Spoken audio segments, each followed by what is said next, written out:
Hi everybody, and thanks for joining me today. I am working on at the bottom of this pass today, which is not quite so confetti heavy. So I should hopefully make more progress this time than I have the last couple of sessions, which were a major confetti slog. I haven't got as far this month as I was hoping to. The confetti slowed me down, and I've been fighting off a virus, so I apologize in advance if my voice is a little rough and I might talk a little less because I'm getting a little bit of a sore throat. So not bad enough to need to sleep, but bad enough to feel off. So I did take a nap earlier this morning because I was just blah, very tired. Yeah, that's one drawback, I guess, of working at the doctor's office is I do get exposed to every little virus that's going around, so there is that. I'm working down to row 70 for this pass and for the next one because, as usual, when I divided it by 60 rows, I ended up with 20 rows left. So I added those 20 to the first two passes because I find that easier. Later when I'm working at the bottom, when there's lots of fabric rolled at the top, then it's harder to add in some extra rows. So I put them at the top. That makes it easier.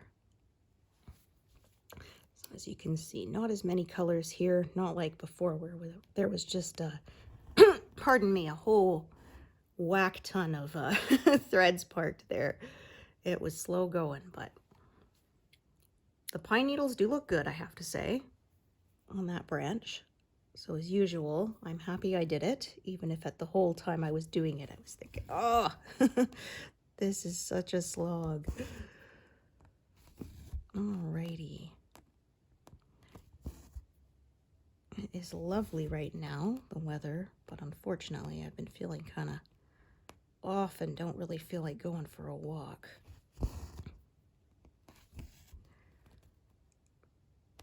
Might miss a couple days of work this week. We'll see how I'm feeling.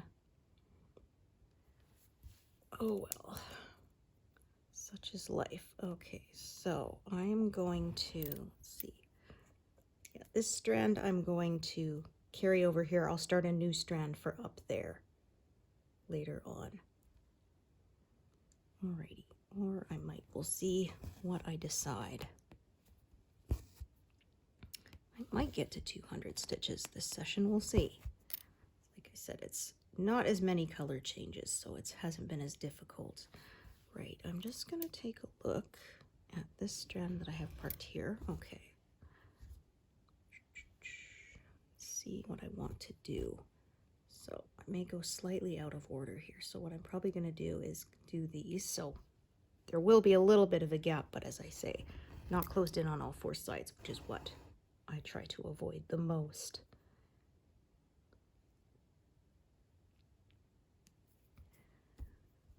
I did wash my winter coat, so if it snows again, it's all my fault this time. But hopefully we're done. But like I said, there was one year, 2 days before June, we had enough snow that fell and stuck to make a snowman, which did melt by lunchtime, but still ridiculous.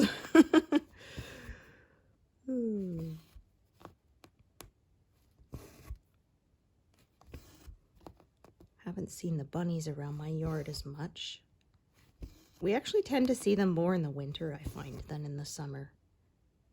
Like I said, I think they're hares because they turn white. And I looked it up and they said rabbits burrow underground. They nest underground, so their fur doesn't change. The hares nest above ground, so their fur does change white in the winter so they can camouflage better in the snow.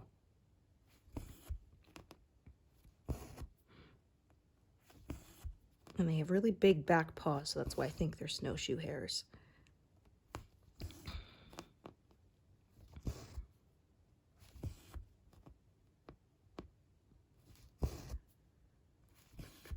So I don't know if I will make my estimate for May, but then I'm thinking if I take May and June together, I probably will, because next month is, I'm working more in the center of this pass, which is the waterfall, which is kind of out of focus in the background, and I looked at that and it's lots of big blocks of color. So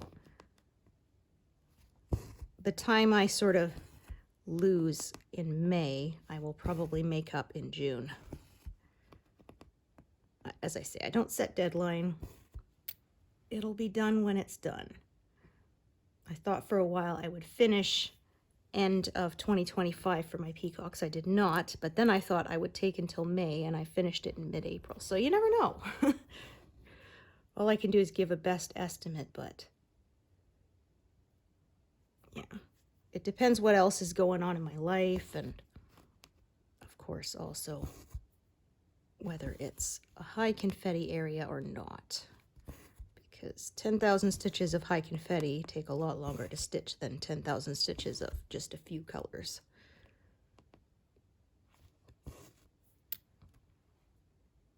Perfect.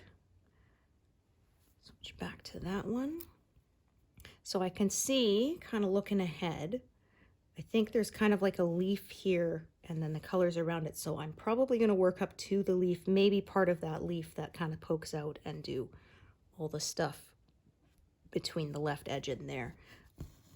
That's the loose plan anyway. And of course, I often change as I stitch if a better way to do it kind of reveals itself while I'm working on it.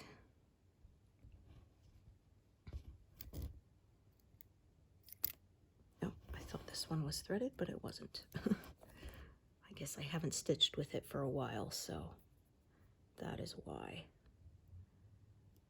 So I did the black ones, and then, if I could get this to thread, come on. Is that both strands? Good. Okay, because sometimes I do that and then I try to stitch with it and it turns out it was just the one strand, and that does not work. Whole thing needs to be through. Both of them need to be through the eye of the needle, or yeah, it will not work. The worst was I had sort of half of the thread through the eye, and then when I went to stitch with it, it shredded it. It was bad. Definitely not what I was going for.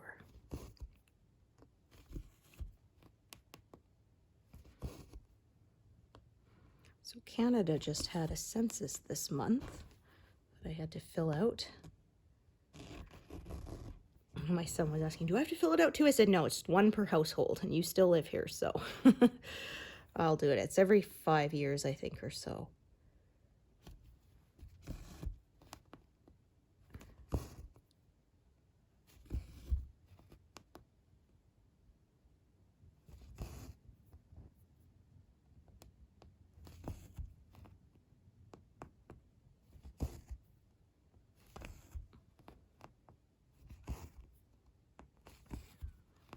Come a ways. The first few times I had to do it, we actually had to fill out a paper questionnaire and mail it in. We didn't have to pay for postage, and now it's all online. They send you a paper with a code on it, and when you enter your code, it's actually coded to your address so that they know who's filling it out, kind of thing. All right. I ended up with 2 strands of this color parked in the similar area. I guess it looks like I probably had one come down one side and one come down the other. I apologize, as I said, my voice is not 100%.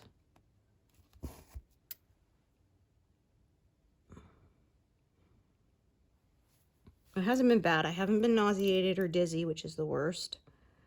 Just really tired. And I had a terrible headache for a couple of days. Thankfully, that's gone away because that was no fun. Yeah, Tylenol was barely touching it. Oh, I think that came up in the wrong spot. It just doesn't look quite right. It felt a little off too, so I'm gonna come up the other way, I think.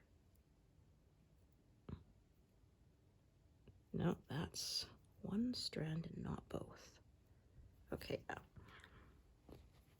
I usually can manage to sort of force it to thread, but it becomes so many tries that it's, like I say, it would be easier to just trim it and then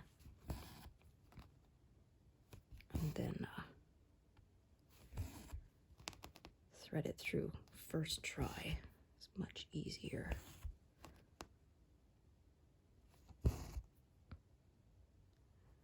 you can see this was kind of a higher confetti area because there's a few a few pin stitches there and a few parked threads, but yeah, not quite as many as I had the last couple of sessions. That was wild.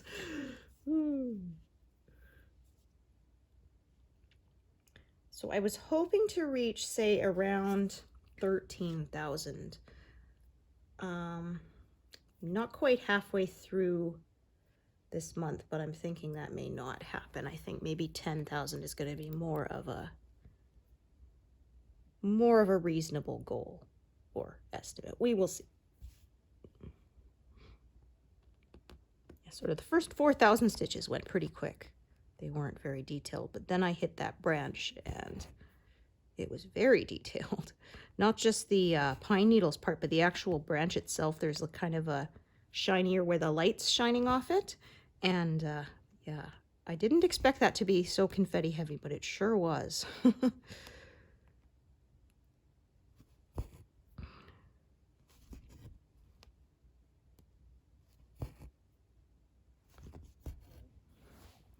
It was funny because my last project, the peacocks, was not very confetti heavy. You would think it would be. There's quite a lot of details on the feathers and stuff, but it wasn't bad. So you never know. And then this one doesn't look quite as detailed, but it's got parts that are. It's going to take me a while to get to the deer. There's just antlers in the second pass, so it's not going to be till the third pass that I start to get to the deer's faces.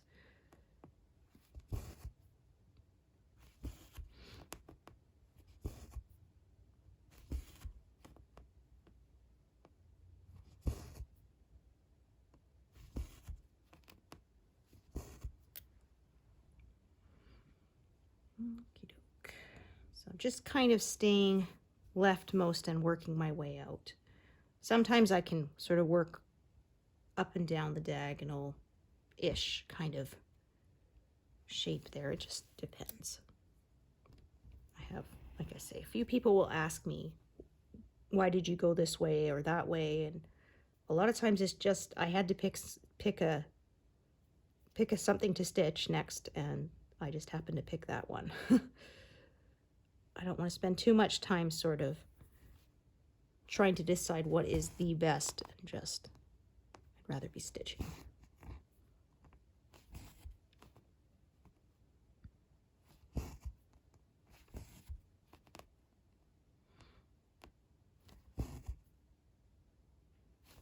We'll see when I get to my first zeros on this piece. Usually that doesn't happen until I'm at least halfway through. Oh dear. Thought I put my phone in do not disturb, but I forgot. There we go. Just my husband texting me.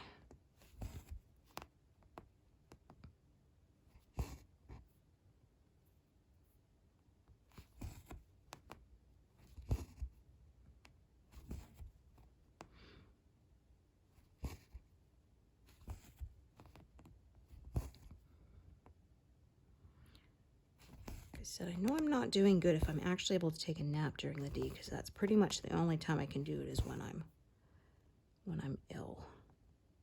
Even if I had a absolutely lousy sleep the night before, it generally doesn't happen.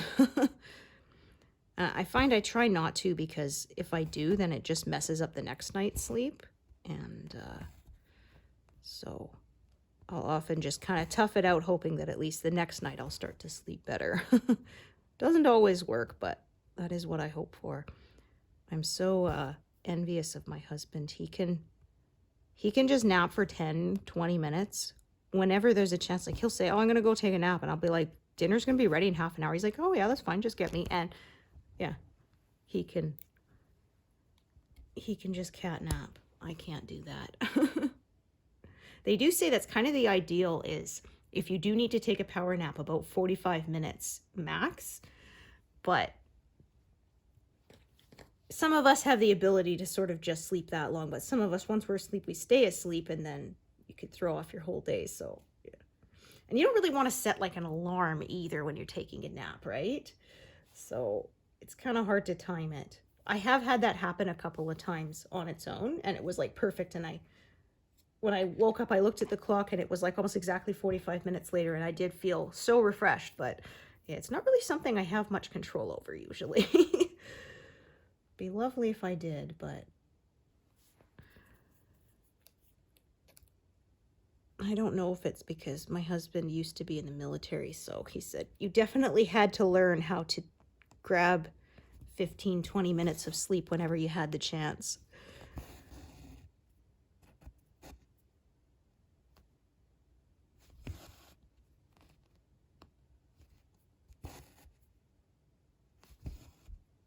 He could even, when our son was younger, he was in the band program, and he played the baritone, which was like a small tuba, or a euphonium, as it's technically called. And my husband could sleep while our son was practicing that. I'm like, how? And our son would be practicing it in the living room, and like our bedroom is like right across the hall from it. Well, I mean, it technically shares a wall in parts. I don't know how, but he could sleep through that, which yeah, I don't know how he could do that. I certainly couldn't.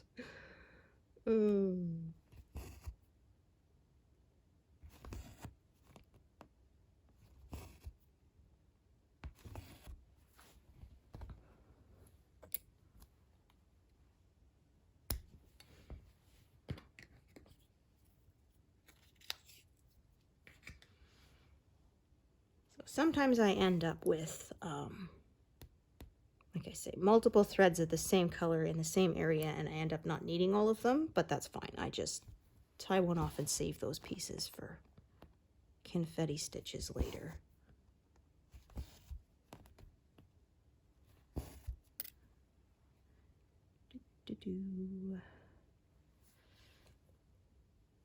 Okay. Oh dear. My goodness, pardon me.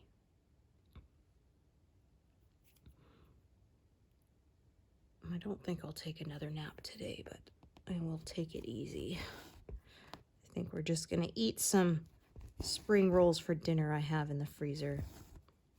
I always like to keep, you know, a couple things like that for days when cooking just isn't gonna happen. Or pierogies are a favorite too.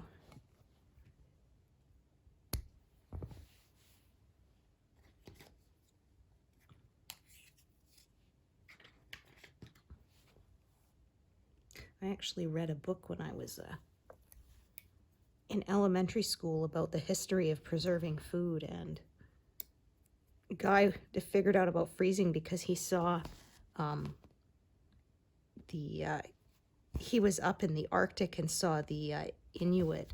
They would put up lines of, you know, fish and let it freeze, because of course they could. It's cold enough, and that's one of them. So that's how he tried experimenting with finding a ways to freeze food for people who don't live in those kind of climates. Because as long as you don't lose power, freezing is basically other forms of preserving food, they have an expiry. So canning, drying, smoking, that kind of stuff. But freezing, like they said, as long as it doesn't lose power, it stays frozen the whole time. It's fine. The texture might not be so nice, you know, freezer burn, but it will be safe to eat. And as some people inform me, yes, the only food that doesn't expire is honey, which, yes, I knew, but I'd forgotten. They do have an expiry date on it when you buy some, because I guess legally they're required to. But yeah, they said it can crystallize and like the texture might not be as good, but it won't actually go bad. It won't get to a point where it's dangerous to eat. I've been having a bit of it lately because it is good for a sore throat. So, say if you're not well, make hot tea, put some honey in it. Helps your throat, and of course the hot liquids is good for you. Stay hydrated.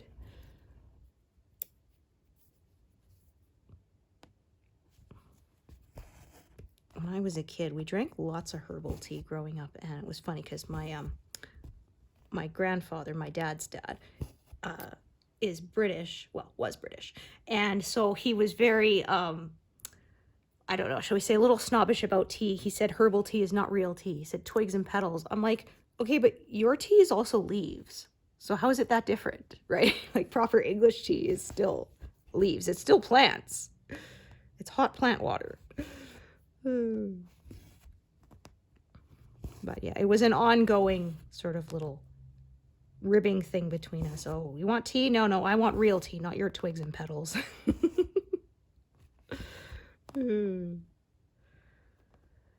Yeah, he passed away. Oh, sheesh. Over 20 years ago now. I was always sad because it was a couple of years before my son was born. So, he didn't get to meet any of his great-grandkids, unfortunately.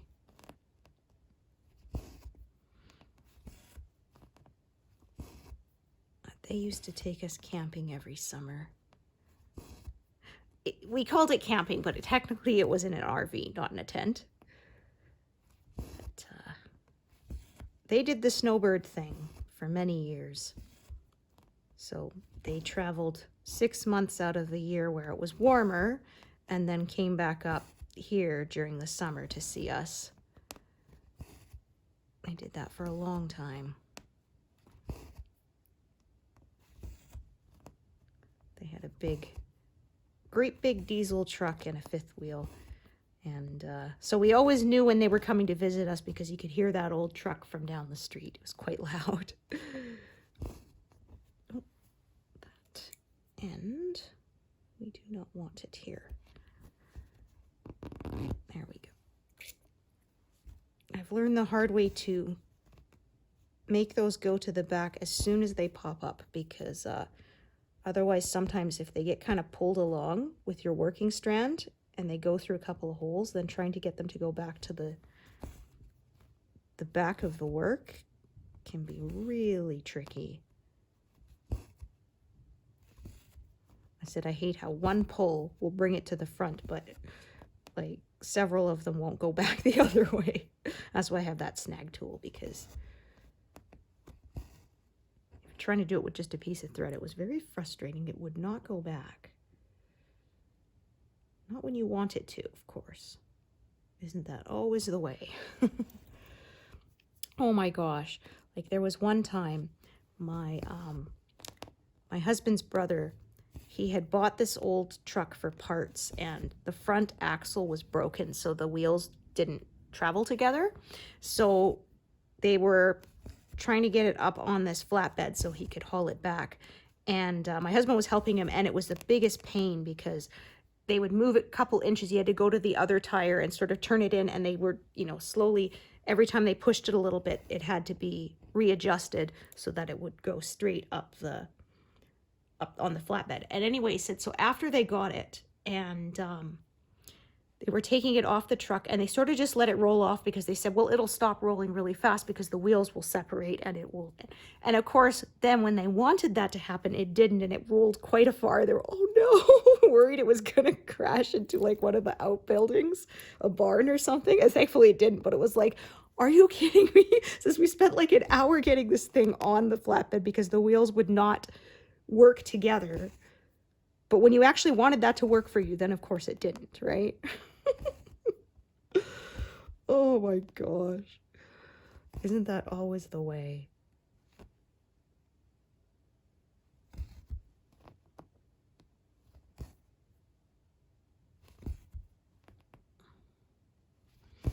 So we're starting to get some more clear shapes here on the pattern. So I may end up sort of starting to go outside of a diagonal and more of the color flow. as I say, when it tends to be more confetti heavy, I tend to stitch more diagonal, and when it is bigger blocks, I tend to follow the blocks more.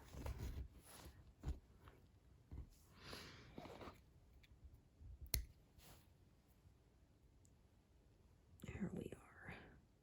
Right. I'm just going to do this one. So I could have done those E symbol ones first, or I could do this one. Either one works. Why did I pick one before the other? Because I just had to pick one. So sometimes I like to just sort of, when I can see that a parked strand only needs to do a stitch or two and then I can tie it off, sometimes I'll do that first so that I just sort of have fewer strands attached to deal with. But I could have totally done it the other way and then done this color, and that would have worked just as well.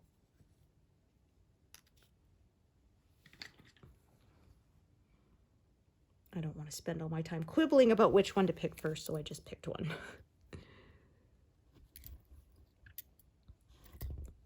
Okay, and then this one is going to be, I think, only long enough to do those 4 stitches, and then we'll tie it off as well, and then later add a new strand down below.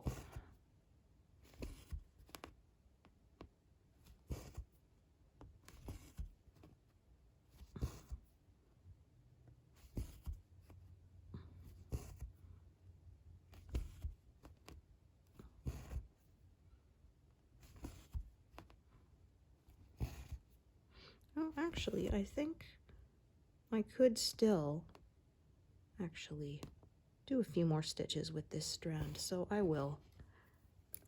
I always like to sort of get the most stitches I can out of a piece of thread.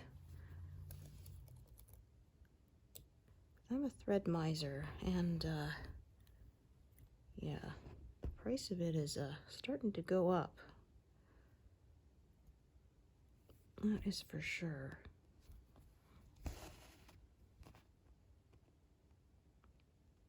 Luckily, I have enough for a few projects,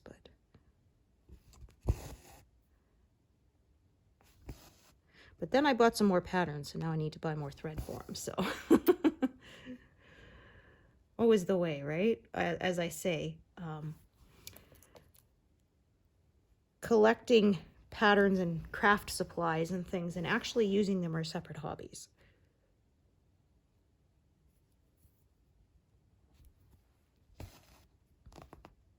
I know there's some people who said they only buy patterns they know they're going to stitch, but I can't quite limit. Right now I think I have enough time left I could stitch what I have. But if I buy any more, I'm going to start I'm going to start pushing that beyond my life expectancy, right? The sable, the stash accumulated beyond life expectancy. For yarn and knitting patterns, I definitely have that. I was really into knitting for about, oh sheesh, 15 years. And then I kind of got back into cross stitch again. And that's kind of followed by the wayside. I still stitch blankets, but I don't knit, I don't really knit clothes as much anymore because they're a bit more intensive, right? You have to, like with blankets, you can basically make things that are in rectangles or squares and that kind of thing. But when it comes to clothes, if you want them to fit nicely, that involves a lot more shaping. So, and actually, if I was going to knit myself some new sweaters, I'd probably have to retake my measurements because I think they've probably changed.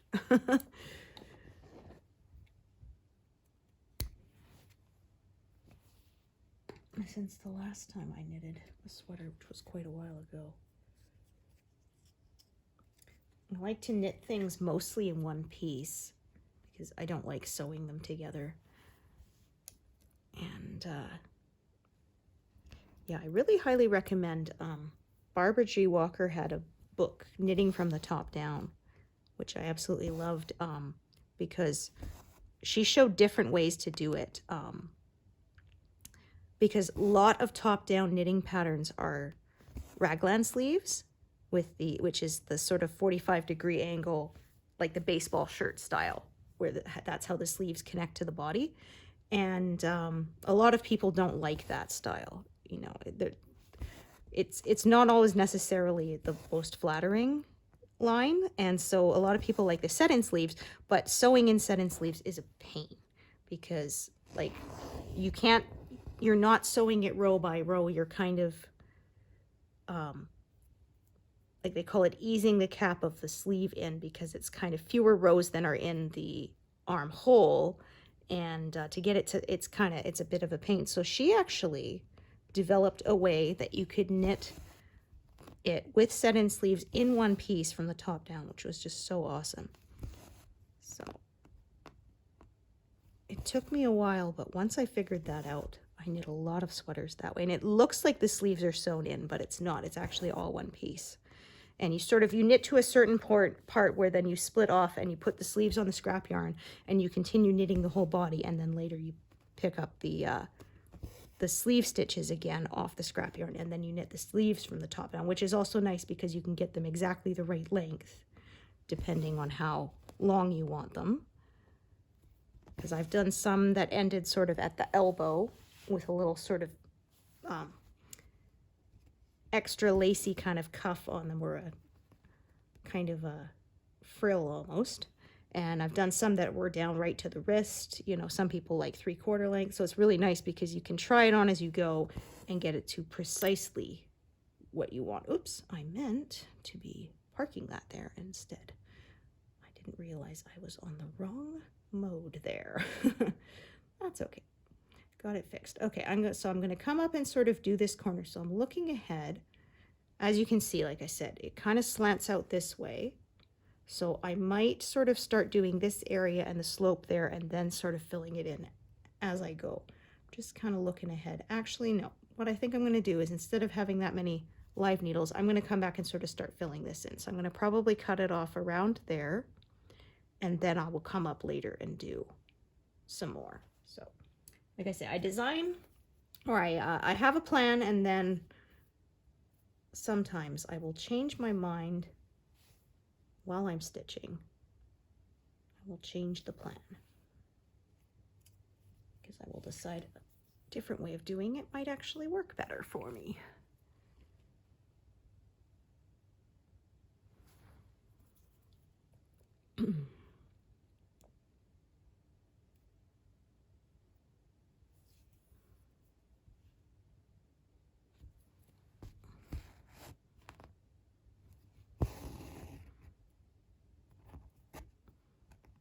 I do have one sweater that I'm knitting from the top down that I started, I think 2012, and I don't know if I will ever finish it because it's on sock weight yarn, which is like very thin. And it's basically like the thickness of one of these strands when you cut it right off the skein, and it's the 6 strands. The yarn is about that thick. So as you can imagine, it takes a lot of stitches to make up 1 inch of fabric. So maybe one day. It's a sweater with a round yoke that has some cabling detail on it, and the cabling is all done, which was the interesting part. And so now it's at the boring part, and as some knitters call it, the stockinette slog. It's a good travel piece, but we don't really travel that much, so because I don't really have to pay attention. There's a little bit of waist shaping, but otherwise it's just knitting, plain knitting for several inches, and so I don't know if I'm ever going to finish it. Most of the sweaters I made were with worsted weight, so they don't take quite as many stitches to make the fabric.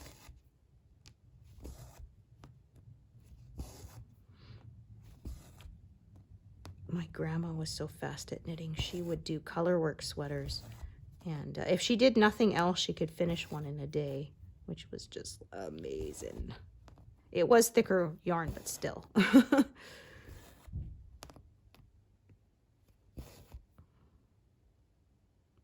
Oh, I just realized I have marked myself as having stitched further than I actually did. Yeah, I just realized. Okay, hang on a sec. Yeah. just realized I marked this stitch as being done and it's not. Okay, so yeah, and I bet some of you noticed. Yeah, okay, there we go. So I was thinking maybe I parked this wrong, and then I went, no, it's the right number of stitches from the grid line, which means I've stitched differently than what I've marked. That's what I did. Okay, so yeah, that is what happened. No problem. And this is why I stitch with a grid, because I know I will occasionally count wrong, and that helps me to figure out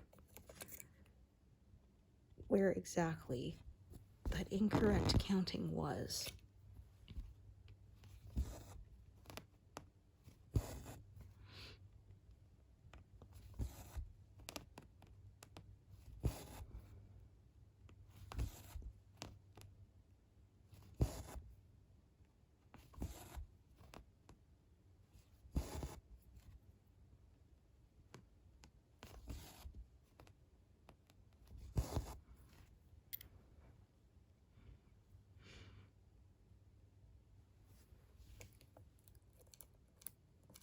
So what I might do is actually instead work from this way out and start sort of following those curves there up to that edge there, sort of.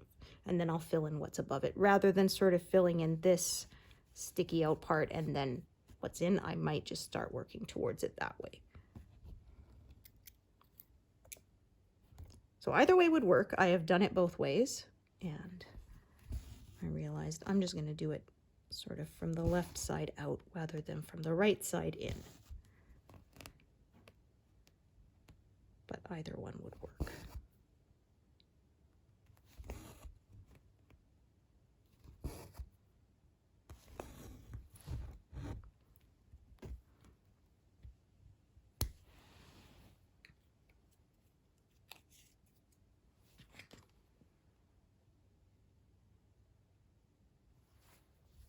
So I have two strands of this color here. So as you can see, one is going to go down this way, one is going to go the other way.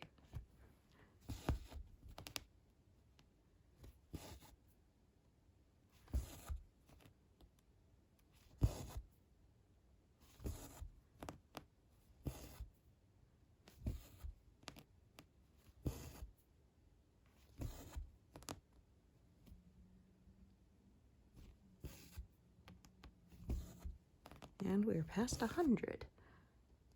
As I said, bigger blocks here. That made it go much quicker. Last time was, I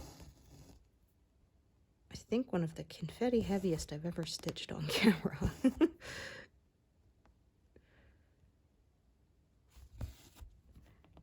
And I think if I was in a high confetti area, I might not be stitching today because the brain is not quite up to complete the usual ability, because I have been ill, so.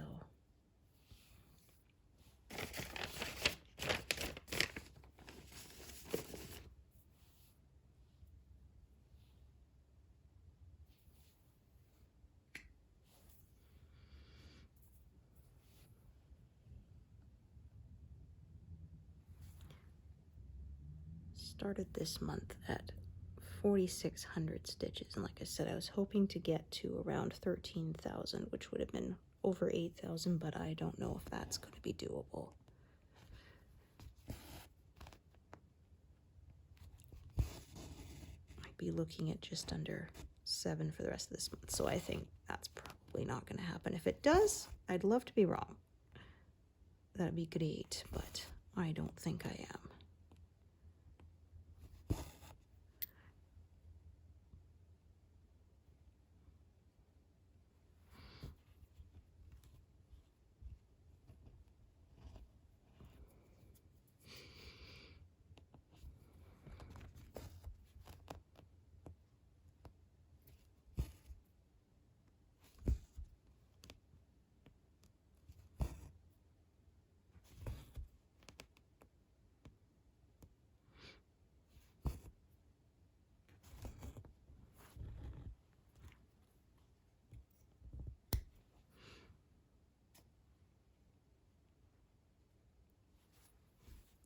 this one will park down below on the one side, and the other one will park down below on the other side,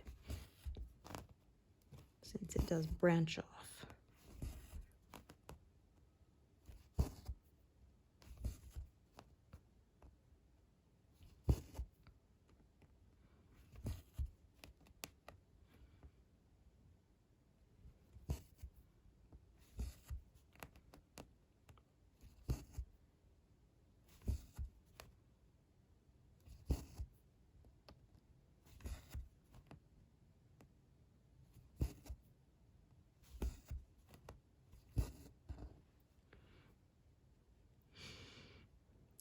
Okey-doke.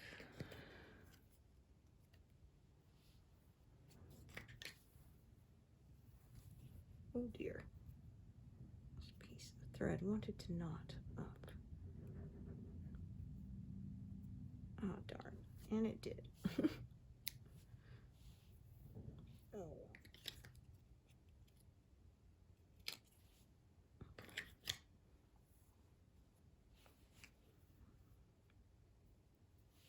Oh well, such is life.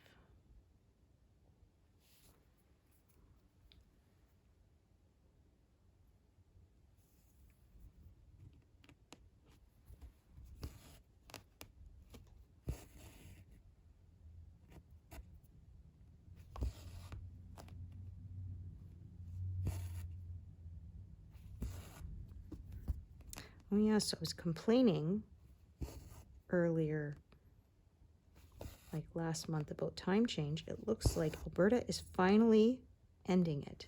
Yay! It still has to pass legislation, but it looks like we're getting rid of it. So it's been kind of a domino effect. Our neighbors to the west of us, British Columbia, they said that this spring was their final time shift and they're going to stick with that from now on.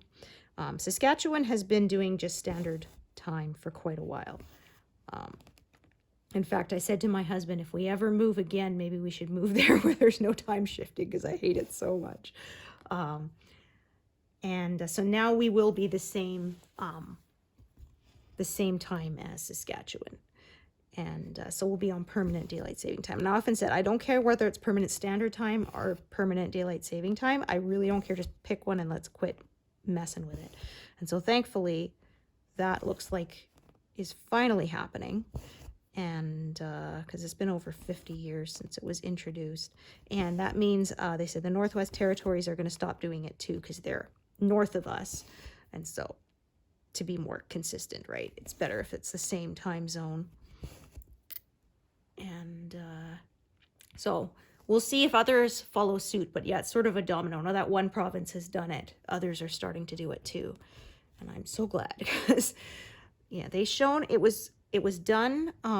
It was supposed to be an energy saving measure, and repeated studies have shown it doesn't, because we're kind of a 24-hour society, right? So it really doesn't matter. And the farmers say don't do it for us, because a lot of people say, well, we did it for the farmers to be more in line with, sunrise and sunset for them. But the farmers just said, no, don't do it for us. We don't care, because we don't go by the clock. They go by when the most sunshine is, regardless of what the clock says, kind of thing, right? They make hay while the sun shines, right? So, and there is a human cost, because there are always more accidents, especially during the springtime change, the spring ahead one, because people were driving or using machinery while they're tired, and that makes for, unfortunately, would cause more traffic accidents. And I mean, it's bound to be, some of them would be serious, and that's not good. And also, I have a friend who's an EMT who said, yeah, and patients' medication schedules would get thrown off because of the time change. And for some people, that hour difference can make a big difference. They said there were more heart attacks and stuff. So I am so glad that we are ending it, because it didn't benefit us at all. And it was actually costing us. They said there was a human cost. So I'm glad that it is done. I said, technically it's not actually passed legislative, but I don't see anybody voting it down. We did have a vote on it a few years ago, a provincial vote, and it was by a narrow margin to keep it, but a lot of people have said it could have been that the way it was worded was kind of ambiguous. Like I said, should we continue permanent daylight saving time? And I think people thought that one meant to keep shifting the clock. And what it should have said is, should we continue time shifting? And if not, which time zone, right? Do you want to stay with standard time or daylight time? And I think sort of the way it was worded was kind of not too clear. Could be, but I don't know. But either way, I really hope this is it, because I have hated it my entire life. Because even the fall one, when you would, quote unquote, gain an hour, but then it's nicer for sort of the first morning. You get to sleep in an extra hour. But then after that, everything's off. You're hungry at the wrong time, and it suddenly gets like, it's just, yeah, I didn't like it. And it would suddenly be dark earlier, and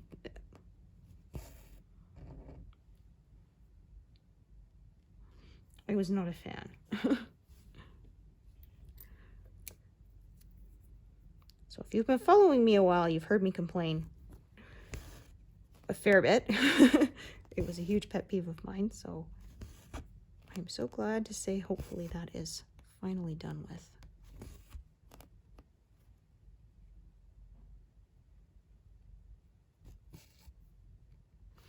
Oh, I can't tell you how many Easter weekends, because it was the ahead one, that we would show up on Easter Sunday and discover that service was halfway done. We thought we were going early, because, Easter's often standing room only, so we thought we'll go early. We'll go half an hour early. We weren't half an hour early, we're half an hour late because the clock flipped, and we forgot about it. Because, of course, this is in the days before we had smart electronics doing it for us. Smartphones, they do it automatically and that kind of thing. But, yeah. I'm a child of the 80s and 90s, so we did not have that. We did not have smart technology.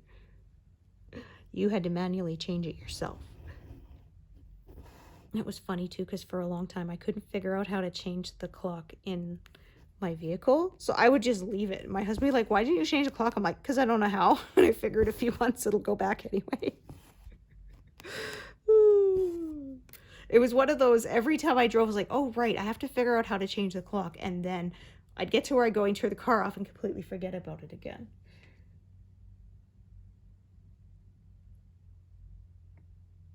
If I don't see it, it ceases to exist. That's how my brain works.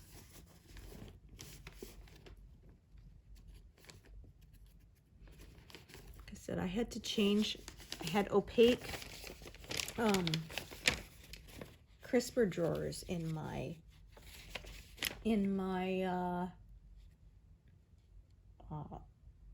fridge. My gosh, my brain, like I said, I'm not quite up to snuff. And when they were opaque, because I couldn't see the produce in them, I'd forget all about it, and it would go bad before I would get a chance to eat it. So I bought clear ones, and that was a game changer. I still occasionally have to throw out produce that's gone bad, but it happens way less often now that I can actually see it. And so open the fridge, oh yeah, there's some, lettuce I need to use or whatever. So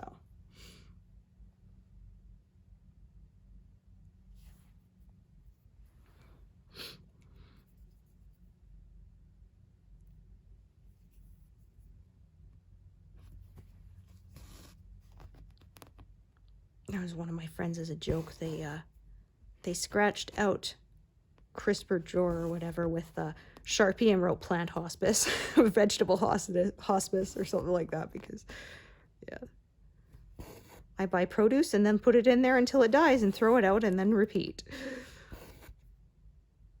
Buy it with the best of intentions and then forget about it.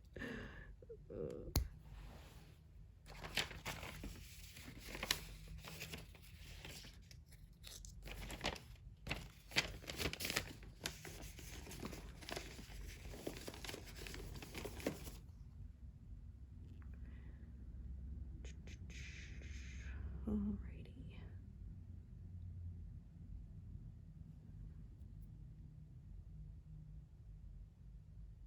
Just kind of, again, I've got to pick one way to go.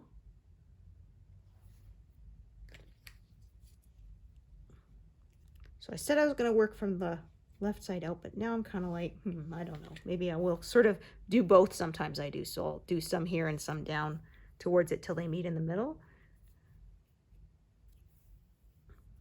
I may do that this time. We'll just see.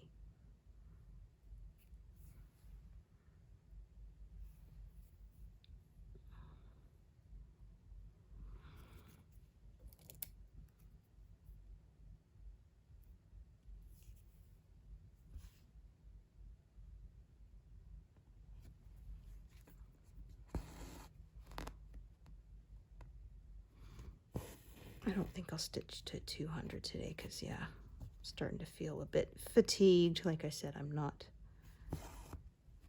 100% on my health, so I may do fewer this time.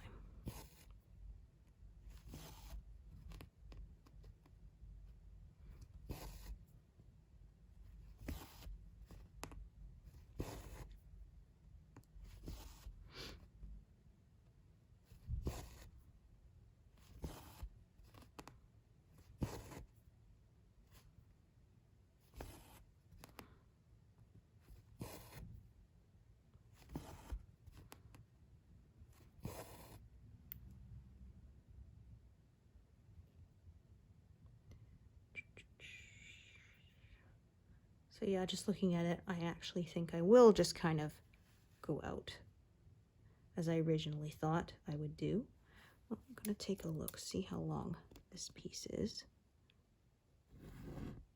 Okay, so that is long enough, so that means I'm going to kind of do a little bit of what's above it because I don't like to leave stitches floating off by themselves. I like them to be connected. As you can see, there's a fair amount of that color sort of up there. But I'm going to kind of cut it off right sort of here. I'll just kind of right at this curve, kind of right along here. The way the colors go that way, I think that's what I'm going to do. That way I don't work across too huge an area at once. I don't have too many live needles.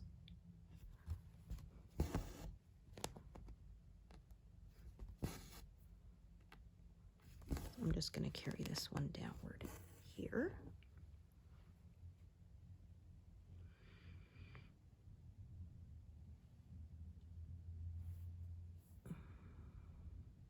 All right, so just kind of looking at what I've got parked. I may do a little bit more before I cut it off. We'll just sort of see.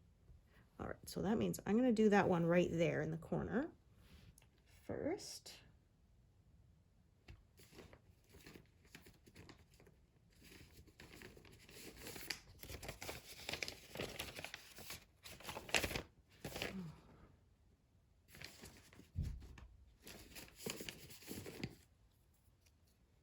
I think I've got a perfect piece, yeah, for just that one right there.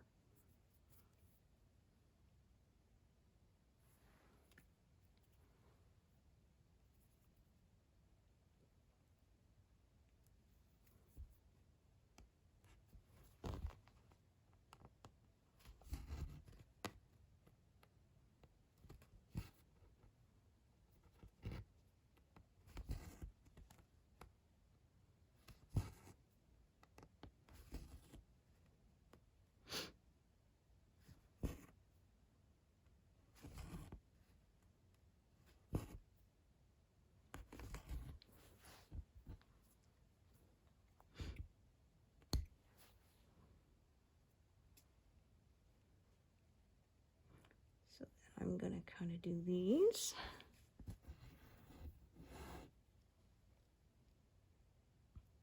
Well, not kind of, I'm going to actually do them.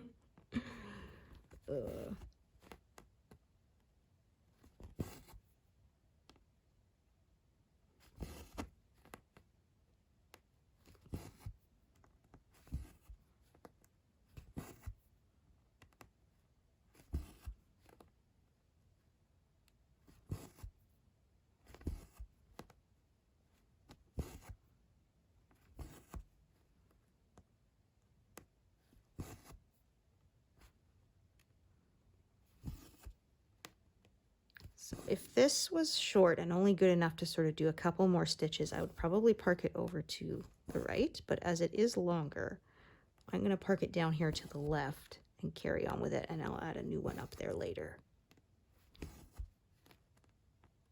So put that there.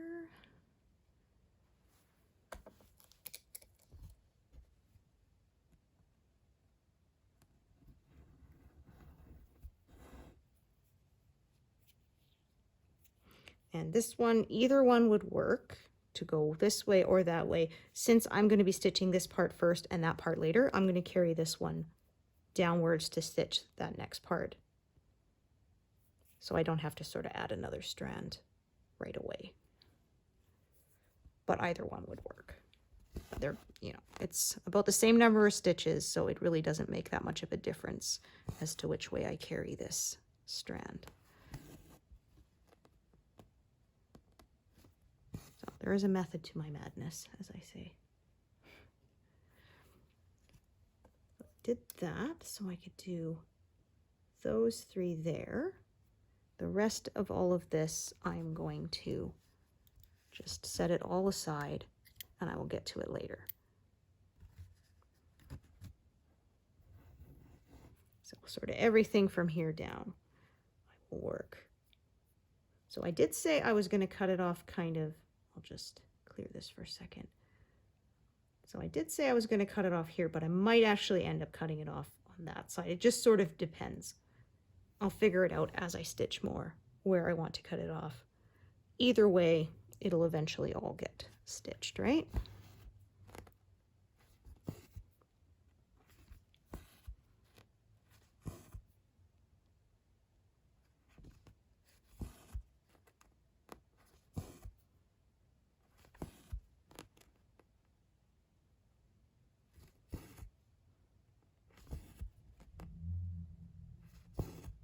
And that should take me to 150, which I think is where I'm going to call it a day.